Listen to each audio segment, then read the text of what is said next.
Bonjour, c'est Denis. Euh, Isabelle, j'ai une question à te poser parce que quand on a écouté Cédric qui est à mes côtés au début, quand on a écouté Émilie, quand on a écouté Yannick, ils nous ont tous donné la réduction du risque absolu du dépistage. Et toi, dans ta présentation, tu as dit que le dépistage réduisait le décès par cancer du côlon de 10 à 40%. Alors déjà, c'est un intervalle très large. Et est-ce que tu pourrais nous dire la réduction du risque absolu? C'est 10 à 40% de combien? Merci de cette question, Denis Pouchin, que voilà, je n'ai pas la réponse. Voilà, j'ai choisi de faire ma présentation sur un axe un petit peu différent. Donc voilà, je suis partie du principe que les données actuelles de la science étaient suffisantes pour dire qu'il y avait un bénéfice supérieur au risque de ces dépistages. Et voilà, c'est pour ça que je suis allée dans ce sens, mais tu as raison. Il faudrait que je puisse vous donner des chiffres absolus, c'est ce qu'ont fait mes petits camarades. Mais là, voilà, je te communiquerai, promis, dans moins de 24 heures, cette donnée. François Garnier, ma question, ma remarque est d'ordre général, s'adresse à tous les trois, mais peut-être plus à Émilie. Voilà. Le gold standard, c'est la décision médicale partagée. On devrait tous tendre vers ça.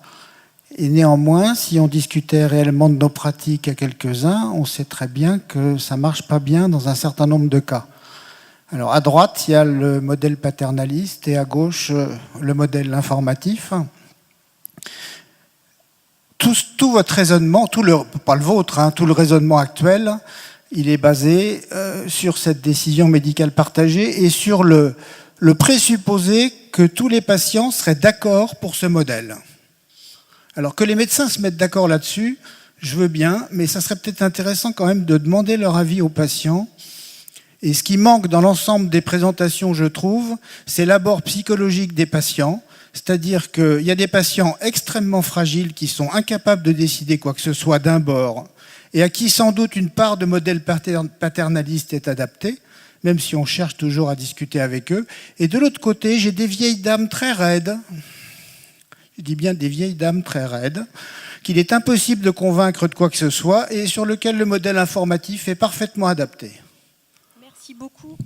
Merci beaucoup pour cette remarque excellente. Et je vous rassure, j'ai les mêmes patients. Donc, je n'ai pas l'impression de faire de la décision médicale partagée tout le temps. Et il y a des données justement sur les attentes des patients. 63% des patients souhaitent être impliqués dans la décision, donc qui veulent de la décision médicale partagée. 21% des études montrent justement qu'ils préféreraient déléguer ça aux médecins et le reste, en fait, ils souhaitent une attitude différente en fonction des situations. Donc bien sûr, c'est pas une panacée universelle, gold standard non plus, c'est un respect de l'individu, du principe d'autonomie, c'est quelque chose d'éthique. Pour autant, ça s'adapte pas forcément dans certaines situations d'urgence et j'ai même envie d'aller même un peu plus loin, notamment quand les patients veulent déléguer la décision aux médecins. Si finalement c'est une forme d'accord de partage de la décision que le patient délègue la décision au médecin. Donc pour moi, il y a une forme de partage de la décision, même si in fine, voilà, il ne délibère pas réellement sur qu'est-ce que vous en pensez, docteur, est-ce qu'il faut que je fasse ou pas, etc. Je vous fais confiance. Pour moi, dans la mesure où ça a été discuté, que le patient fasse confiance, enfin dise au médecin, je préférerais que ce soit vous qui preniez la décision à ce niveau-là. Donc je pense qu'il y a une forme de partage de la décision. Après, le médecin doit aussi informer de façon loyale sur les avantages et les inconvénients. Voilà, donc effectivement, c'est un modèle qui a certaines limites. J'espère avoir répondu à votre remarque. Rémi Boussageon de Lyon, merci pour cette brillante présentation. Donc j'avais quelques remarques et une question pour finir. Je trouve que c'est très intéressant de raisonner en risque absolu, mais vous n'êtes pas interrogé sur la quantité de bénéfices. Je ne sais pas si vous entendez bien. Oui. Une réduction absolue de 3 pour 1000, il faut dépister 2000 femmes tous les 10 ans pour éviter un mort. Quelle est la signification de ces chiffres pour les patients? J'avoue que je suis très gêné en pratique quand j'expose ces chiffres-là qui paraissent très ridicules. Les personnes, et même nous ici présents, c'est très difficile de se représenter ces chiffres. Donc ma première question, ça sera, est-ce que vous avez poussé la réflexion sur quel est le sens de ces chiffres pour les patients?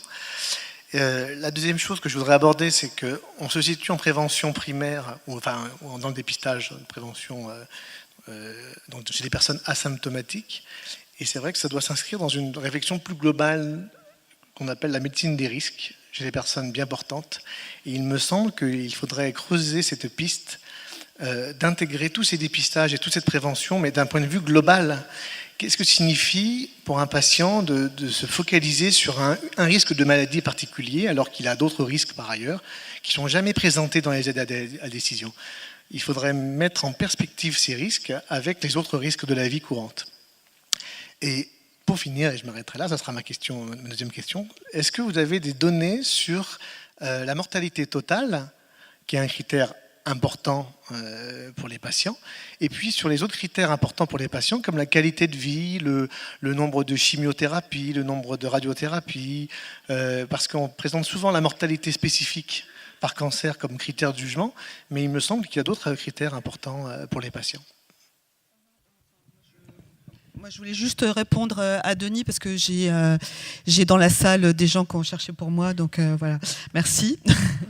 Donc, il y a 45 décès évités pour 10 000 patients dépistés avec 1 ou 2 accidents graves en coloscopie, donc pour 10 000 patients dépistés. Voilà, Denis, ta réponse à ta question. Je ne sais pas où il est, Denis, j'ai perdu. C'est bon? Enfin, c'est pas à moi qu'il faut dire merci. Mais... Merci Rémi pour tes questions qui sont presque d'ordre philosophique en fait. Effectivement, c'est sûr que si on compare le bénéfice absolu comparativement aux statines ou à d'autres thérapeutiques dans l'insuffisance cardiaque, c'est sûr qu'on est un petit peu déçu. Pour autant, je pense qu'effectivement, il n'y a pas de seuil. Il faut mettre toujours en balance le ratio bénéfice versus risque, et c'est ce ratio-là qui est important, quelle que soit l'étendue de ce bénéfice-là, quand tu le prends juste le bénéfice. Et après, la décision, elle est individuelle. Peut-être que pour un individu, 1800 femmes à dépister, ça sera super important, alors que pour quelqu'un d'autre, ça sera vraiment pas important. Donc après, c'est la place de l'individu dans la décision. Donc j'ai pas de réponse toute faite à apporter. Je pense que c'est vraiment une question individuelle, donc qui mêle des éléments d'ordre affectif et cognitif. Sur la mortalité totale, on sait dans le cancer du sein que c'est presque illusoire de montrer un bénéfice en termes de mortalité totale, parce qu'on sait que la part relative de la mortalité par cancer du sein, c'est peanuts par rapport à toutes les autres causes de mortalité, et ça va dans le sens de ta seconde remarque sur justement la place de l'abord des autres conduites, notamment à risque comme le tabac, l'alcool, les conduites sexuelles à risque, qui devraient être également abordées notamment dans ces consultations de prévention. Et c'est un petit peu ce qu'on a dit lorsqu'ils ont abordé, lorsque la ministre de la Santé voulait mettre en place cette consultation prévention des dépistages à 25 ans chez la femme. C'est l'occasion d'aborder d'autres risques qui sont bien plus importants que le dépistage du cancer, les cancers à 25 ans. Donc effectivement, c'est des éléments importants à prendre en compte et à signaler aux patients. C'est-à-dire que c'est un moyen aussi d'aborder tous ces autres risques. Oui, merci Émilie. Puis je rajouterais que ça va dans le sens de peut-être changer un peu les critères de jugement dans les études. On est toujours centré sur les taux de participation. Je vois le non-verbal de Rémi, voilà, qui approuve. Moi, j'évoquais le fait de dire est-ce que la décision médicale est partagée, mais effectivement, on pourrait bien utiliser des critères comme la qualité de vie. Et voilà, on est bien d'accord. Après, voilà, financement veut dire que résultat chiffré, c'est pas toujours compatible. Juste pour ajouter un mot justement sur ce passage du risque collectif finalement au risque individuel, qui nous concerne nous en tant que médecins généralistes, ça rejoint la difficulté qu'on a à discuter avec des institutionnels, par exemple quand on veut organiser des formations autour des professionnels sur le dépistage du cancer du col de l'utérus, qu'on est en train de le faire. Eux, leur indicateur, c'est le taux de couverture, point barre, en fait. Ils n'ont pas d'autres indicateurs que ça. Et nous, et on a essayé d'ouvrir un petit peu là-dessus, mais on aimerait pouvoir évaluer la qualité du dépistage autrement que par un taux de couverture et par ce dont tu as parlé, la qualité de vie, mais aussi ce qu'a abordé Émilie autour des conflits décisionnels et de la qualité de la décision. Force est de constater que pour le moment, il y a quand même un certain nombre de patientes qui n'ont pas le choix ni de faire ni de ne pas faire, en fait, parce qu'on ne leur donne pas cette possibilité-là. Je suis là. Alors, je me présente. Je suis docteur Amiri. Je suis médecin généraliste du Maroc. Je tiens de prime abord à vous remercier pour ce bel congrès et je tiens à vous remercier pour l'invitation. En tant que médecin généraliste marocain, je dis bien en tant que médecin généraliste marocain, nous ne sommes pas des médecins spécialistes en médecine générale. Nous combattons pour avoir cette spécificité et devenir médecin spécialiste en médecine générale. Nous sommes au début du parcours avec plein d'associations qui bataillent dans ce sens. Ma première question, enfin, c'est pas une question, c'est surtout relation médecin-malade. Nous sommes médecins généralistes, nous sommes au début du parcours de soins. C'est-à-dire, c'est nous qui recevons les malades au début. Donc, c'est nous qui sommes normalement censés trouver les premiers signes d'un certain nombre de cancers, notamment le cancer du côlon. Donc jusqu'à quel stade ou jusqu'à quel point moi ou nous, en tant que médecins généralistes, devons prendre en charge et dépister les cancers, notamment le cancer colique, entre autres. Ma deuxième question, c'est la relation médecin-malade. On sait que la relation médecin-malade, on peut être soit sympathique, soit antipathique, soit empathique, soit apathique. Donc, où est-ce qu'on peut se mettre dans cette relation médecin-malade? Merci beaucoup. Merci et pour l'invitation et pour la qualité du congrès. Merci beaucoup. Voilà, je prends la parole puisque vous avez évoqué le cancer colorectal. Merci à vous d'être là. C'est très, voilà. Nous sommes très heureux d'accueillir des médecins du Maghreb. Alors, j'avoue que je ne connais pas bien l'organisation des soins dans votre pays et je ne sais pas donc dans quelle mesure il existe des modalités de dépistage pour ces cancers. Je pense que un des axes majeurs, c'est vraiment que votre place de médecin généraliste soit bien reconnue en tant que spécialiste de soins primaires et comme spécialiste de premier recours, et que le message qui va avec, c'est de développer la recherche dans votre pays sur ces thématiques afin d'améliorer la qualité des soins, et tout ça bien sûr au bénéfice des patients. Juste une petite remarque sur les 4 pathies dont vous avez parlé. C'est sûr que faire du dépistage ou de la prévention quand on est apathique ou antipathique, ça peut poser quelques questions. Et effectivement, je pense que, nous, on prône un peu la posture, et je pense que c'est ce qu'on fait auprès des étudiants, la posture vraiment empathique, même si parfois on peut être en sympathie avec son patient. Enfin, vraiment, ce qui est important pour le praticien, c'est d'être dans l'empathie, de pouvoir être capable de comprendre les émotions de son patient, et voilà. C'est ce qui sera le plus aidant dans le cadre d'une approche centrée patient. Oui, bonjour. Oui. Bernard Clary de Montpellier. Je suis par là. Je vais me lever. Voilà. Voilà, merci pour avoir remis la relation au centre de la problématique du dépistage. Néanmoins, et comme un vieux, je vais parler comme un vieux, je vais parler un peu d'histoire. Il y a quand même 2 éléments qui peuvent concourir au débat. La première chose, c'est que dans les pays non médicalisés, dans une culture non médicalisée, la première cause de mortalité par cancer chez la femme, c'est le cancer du col. C'est pas le cancer du sein. Donc là, on est plus sur des fractions de virgule sur du nombre de sujets à dépister, quoi. On a première cause de mortalité par cancer de la femme dans un milieu non médicalisé, le cancer du col. Et tous les pays qui ont mis en place un dépistage par frottis ont vu s'effondrer la mortalité par cancer du col. Il n'y a peut-être pas que ce facteur-là, mais en attendant, c'est comme ça. La deuxième chose que je voudrais dire, c'est que initialement, dans l'étude Bourgogne, qui est l'étude qui a démontré en France que le dépistage par le test au Gaillac du cancer colorectal, dépistage de sang occulte dans les selles, était performant, au tout début, les médecins généralistes n'étaient pas impliqués. Au tout début, c'était les gens en Bourgogne qui recevaient par la poste le test. Au total, il y a eu, de mémoire, il y a eu 30% de participation. Et comme on n'avait pas encore les 50, on a dit, ah ben tiens, si on faisait participer les généralistes. Et dans l'étude Bourgogne, c'est monté à 55%. Donc quand même, on pourrait rappeler à nos tutelles ou aux gens qui disent qu'on va peut-être se passer des généralistes pour améliorer ça, qu'initialement, quand même, si on a été dans le dispositif, c'est parce que l'étude Bourgogne ne marchait pas, enfin en termes de participation, et qu'elle a marché en termes de participation parce que les généralistes sont intervenus. Donc c'est peut-être aussi un argument, et qui conforte effectivement le fait qu'une relation de confiance améliore la participation et le dépistage. Oui, merci Bernard, sauf que je suis désolée.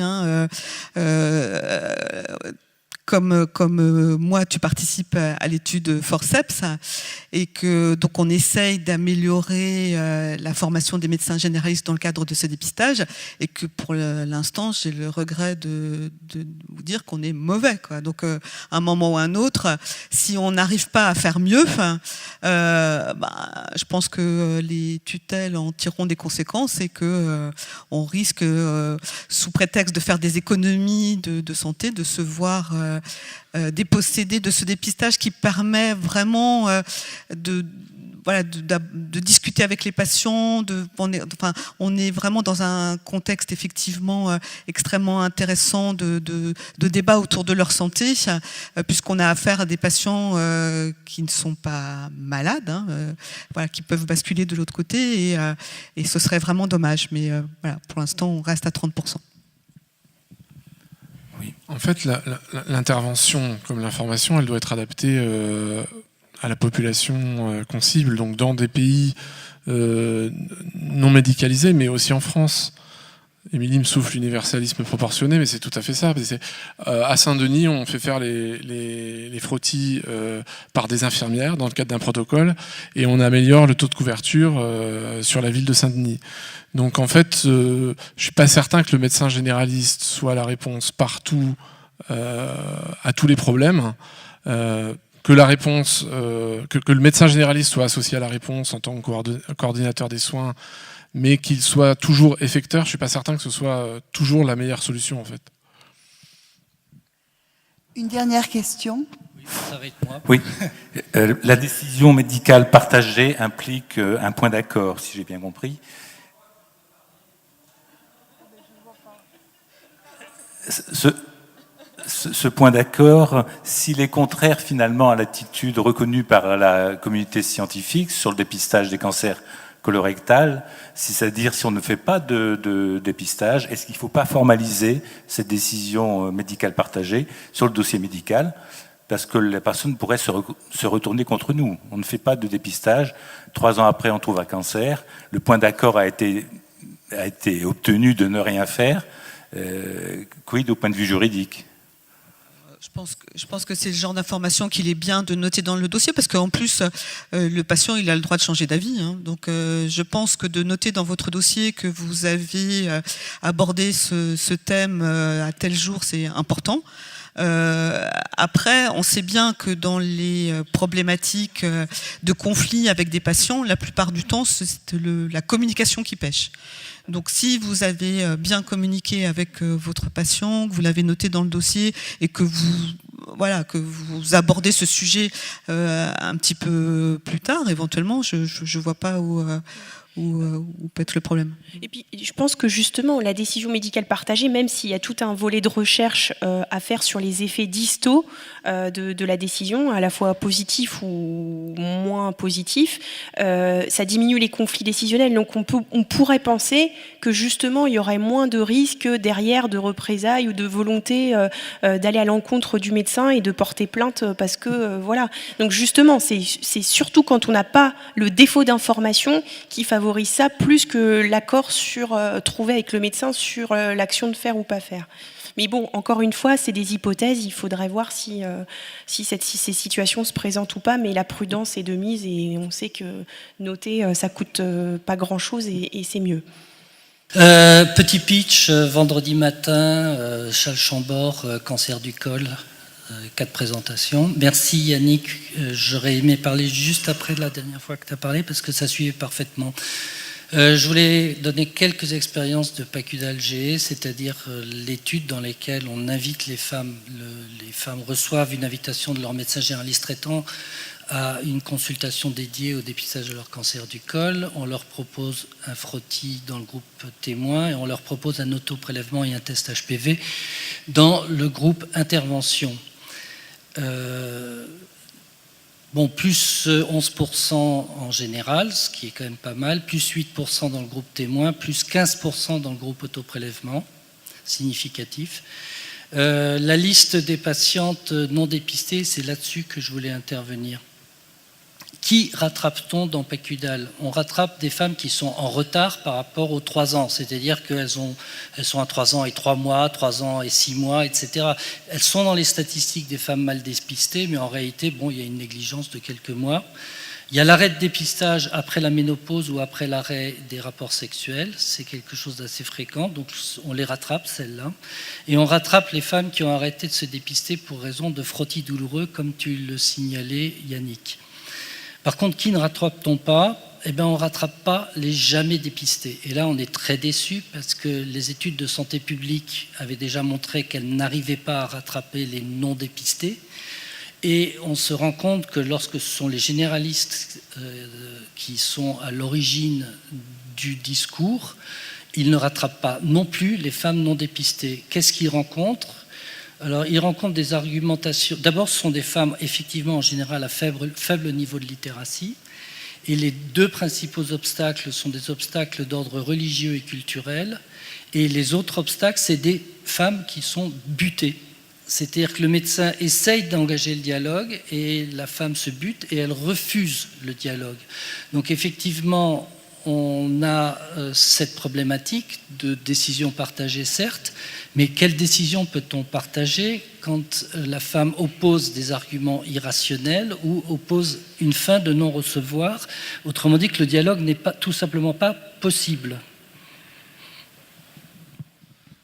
En fait, merci Christophe, tu abordes beaucoup de choses, hein, c'est-à-dire le qui envoie l'invitation, et quel type d'invitation, et puis ensuite tu parles d'irrationalité des femmes, et en fait, enfin de certaines femmes. Attention, Yannick. Attention. Non, j'ai pas dit de l'irrationalité des femmes. Tu parles d'irrationnel, mais en fait justement c'est bien le point qui a été porté par Émilie, c'est que dans la décision médicale partagée, il n'y a rien d'irrationnel. Ce qui est irrationnel pour nous n'est pas irrationnel pour la femme qui te l'oppose. Donc, tu vois, c'est là où je te rejoins pas, je te rejoins sur le reste. Mais quand tu parles d'irrationalité du refus d'une patiente, non, elle a sa rationalité à elle, en fait. Et il me semble que c'est... voilà, il me semble que c'est là-dessus que la décision médicale partagée est intéressante. De respecter cette irrationalité, mais d'être dans le partage de l'information. Un patient fumeur qui ne veut pas arrêter de fumer, il n'est pas forcément dans l'irrationnel. Après, il y a l'approche centrée patient, c'est une option justement, c'est qu'on peut travailler sur les croyances. On sait qu'il y a des patients, moi j'en ai eu une il y a quelques jours, qui m'a dit « je baigne dans le cancer, ne me parlez surtout pas de dépistage ». Bon, pour l'instant j'accepte. Et après, on a le temps, il n'y a jamais d'urgence, donc c'est vrai qu'on peut toujours retravailler, c'était peut-être pas le bon moment, le bon instant. Après, le temps des consultations ultérieures, justement dans l'entretien, c'est de travailler sur les représentations, d'essayer de déconstruire si on peut. Mais après, il ne faut pas forcément pousser à tout prix l'autre à vouloir, il ne faut pas projeter la décision ou le souhait du docteur sur son patient. Et c'est ça, je trouve, la difficulté dans la décision médicale partagée, c'est de projeter son souhait sur l'autre. Il faut avoir une espèce de recul sur sa posture. C'est d'être bienveillant et de faire en sorte que le patient prenne la décision qui fasse sens pour lui, en lien avec ses vraies valeurs. Pour autant, en essayant, c'est peut-être là où tu parlais d'irrationalité, c'est en termes scientifiques, c'est-à-dire de l'aider à intégrer la rationalité scientifique dans sa réalité subjective à lui. Quand je parlais d'irrationalité, je parlais de refus du dialogue. Oui. C'est-à-dire que le médecin généraliste traitant amène le sujet et la femme refuse d'en parler. C'est-à-dire qu'elle refuse l'information. Il y a un médecin qui m'a dit, elle a mis ses 2 mains sur les oreilles parce qu'elle a dit « je ne veux pas entendre ». On respecte. Comme ça.